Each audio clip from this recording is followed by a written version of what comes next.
The I Am Not My Gremlin Mental Health Initiative, in partnership with the University of Alberta. It was 1994, and I was a second-year undergrad student, and I was failing. After being placed on academic probation in my first year, I had failed to raise my grades and was facing academic dismissal. All because I was being bullied by a voice in my own head. My name is Dr. Easter Yassa, and I completed my PhD in counseling psychology from the University of Alberta in 2014. I am a psychologist by profession, the founder of the World in Wonder, Integrity and Kindness nonprofit organization, and the creator and originator of the I Am Not My Gremlin Mental Health Initiative. A straight A high school graduate, I had started university at 17, and I was overwhelmed and not used to asking for help. What people saw was that I was skipping classes, failing assignments, and my textbooks were still wrapped in their plastic by the time exams came. What people, even those close to me, didn't see was that I was being bullied by a voice inside me that said, "You're not good enough, you're not smart enough, you're an imposter, and there's something wrong with you." I wasn't even fully aware at the time of what my inner critical voice was, just that I felt stressed, scared, helpless, and exhausted all the time. I learned to cope with these unwanted feelings by avoiding doing anything that would make that voice get louder. I thought that this voice was telling the truth, and I thought that this voice was just who I was. It never occurred to me until years later that I could detach from this voice, question this voice, or even that I might be much greater than this voice would have me believe. Turns out we all have an inner voice, making ongoing commentary about ourselves, others, or the world, some positive, some negative. If you're here, there's a good chance that you know something about what it's like to feel dominated by your negative inner voice at times, particularly when it's talking about you. Your gremlin is the negative voice inside you that criticizes you or makes you feel bad or shameful. It can also be the voice of a mental health challenge you're dealing with, like anxiety, depression, addiction, an eating disorder, or a range of others. Maybe you have managed to keep yourself busy or distracted. Maybe you tried avoiding anything that would make it louder. Perhaps you're used to making decisions about your life based on what this voice is saying. Or your current and potential relationships are affected by what it tells you. Possibly you've noticed it has the power to tank your mood and emotions whenever it pipes up. Maybe you've noticed it leaves you feeling helpless or overwhelmed, angry, sad, or scared. Perhaps you've noticed it's hard to outrun. And you, like I did, think it's just who you are. Well, I'm here to tell you that you are not this voice. While this voice may be a part of you, it is not you. And what's more, the clearer you become on who or what this inner negative voice really is, the clearer you will become that it is not you. The more choice you will then have in whether you listen to it or not, and the happier you will become. The I Am Not My Gremlin initiative was developed to help you get just a little bit clearer about your inner negative voice.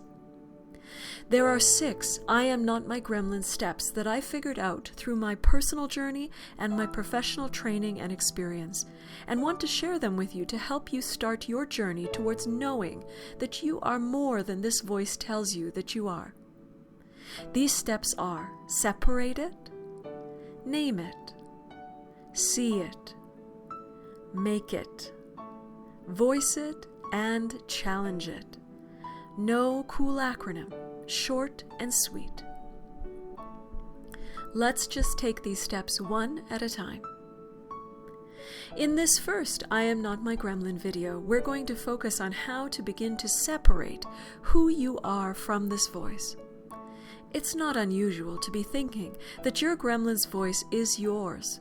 After all, it originates in your head, doesn't it?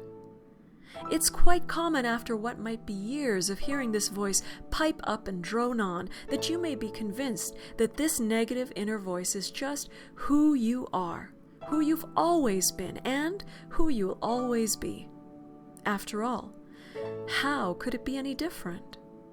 Well, let's check it out with a little experiment, adapted from Eckhart Tolle in his book, The Power of Now. Close your eyes or focus on a spot, and imagine that the entrance to your mind is a mouse hole, and your thoughts are the mice that scurry back and forth and in and out of that mind mouse hole. Now, I want you to imagine that you are waiting outside of that mouse hole and watching. Be like a cat, ready to spot any thought mice that might come out of that mouse hole of your mind. Now ask yourself, I wonder what my next thought is going to be, and pay attention to what happens. Take a moment here, or you can return here later. So,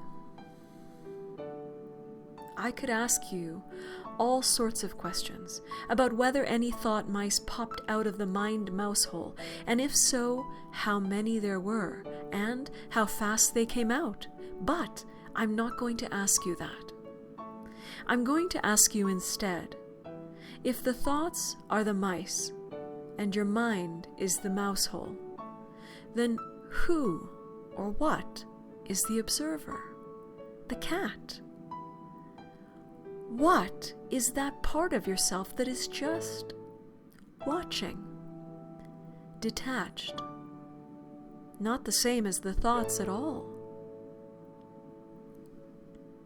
I'm going to say something potentially a bit mind-blowing here. That observer, the one still and watching, detached and taking in what your mind is doing, that observer is you, present you, the essence of you. Picture yourself as a baby. You were not born with your gremlin. It wasn't there on your first day on this earth. Your gremlin developed over time as a blending of the messages you took in from around you, whether they were truthful or not.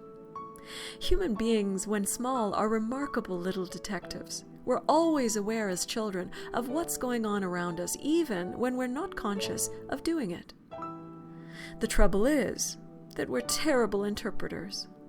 We just haven't had the life experience to know at that point what any of the information we're taking in means.